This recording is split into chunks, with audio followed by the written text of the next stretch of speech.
Three men in a boat. For now, ignore the bottom title. Today we're doing three men in a boat. No, it's not these three men. These three men are German. We are talking about the English three men in a boat. So, let's get this started with. First of all, the English three men in a boat. It's one of the most famous stories of all time. It was published in 1889, one year after Jerome's honeymoon with his wife on the Thames River on the exact same trip that these three men took. Whereas he took it in 1889, these three men fictionally took it in 1889.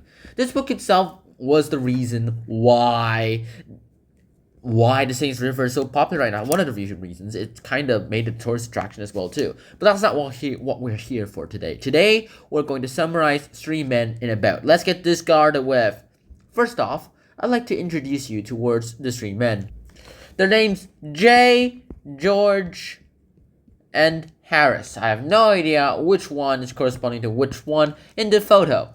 But if I had to guess, this is Jay, this is George, this is Harris.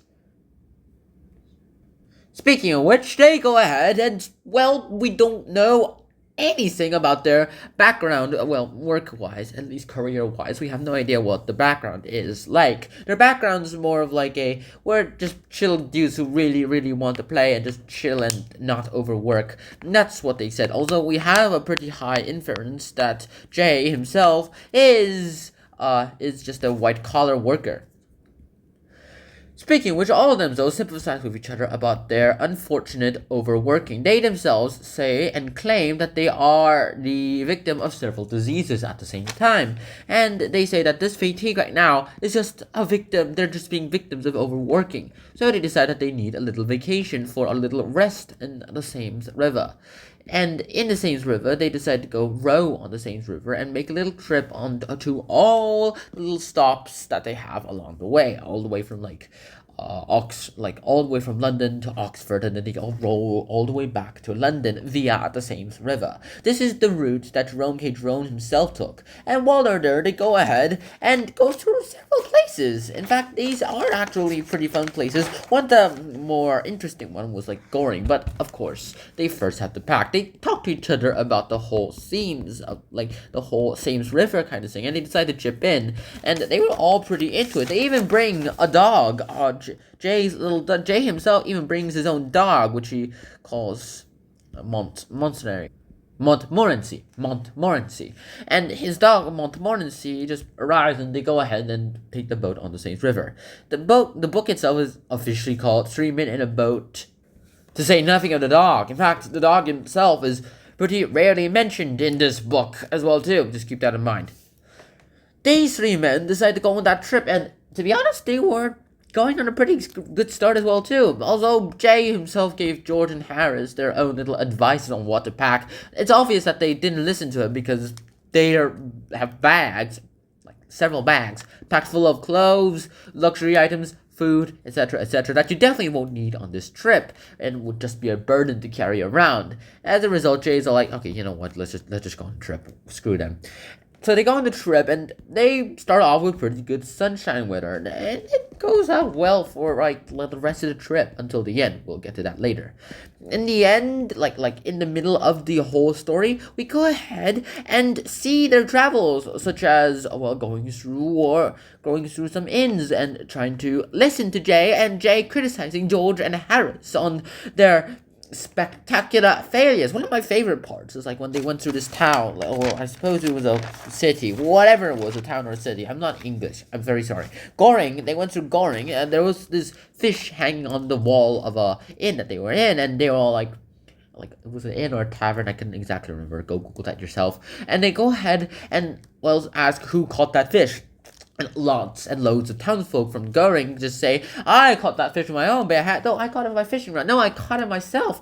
And they all argue with each other until the innkeeper or the tavern keeper is like, that fish is a fake model. It's plastic, if you haven't noticed. Did they still have plastic in 1889? Probably not.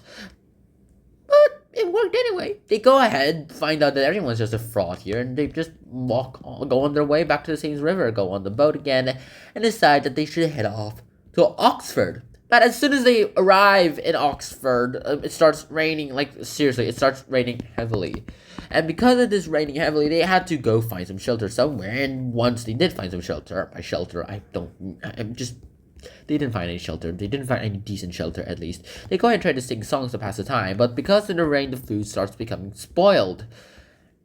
And, well, Jay has had it enough with this trip. He has had it. Because this entire trip, nothing went according to plan. At least according to him, nothing went according to plan. This wasn't supposed to happen in his plan. It was supposed to be sunny as well, too. The forecasts were dumb. Everything wasn't going according to plan. And if nothing went according to plan, well then, nothing would go right in him. And so he just asked them whether or not they would just go ahead and want to, abort the whole mission himself. And in fact, all of them were kind of sick and tired of this trip as well, too. They didn't like it either, George and Harris. And they decided, yeah, sure, why not? We should go back to London earlier anyway, go back to home.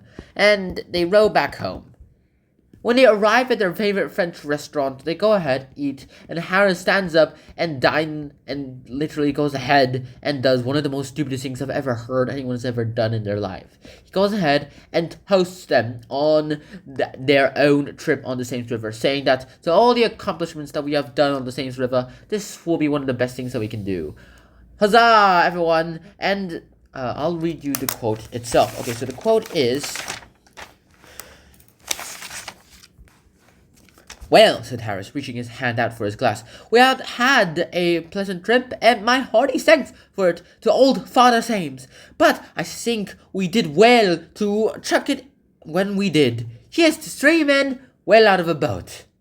And that's the end of the story. Harris has the famous last lines of 3 men in a boat as well, too, coining the entire title of 3 men in a boat at the same time.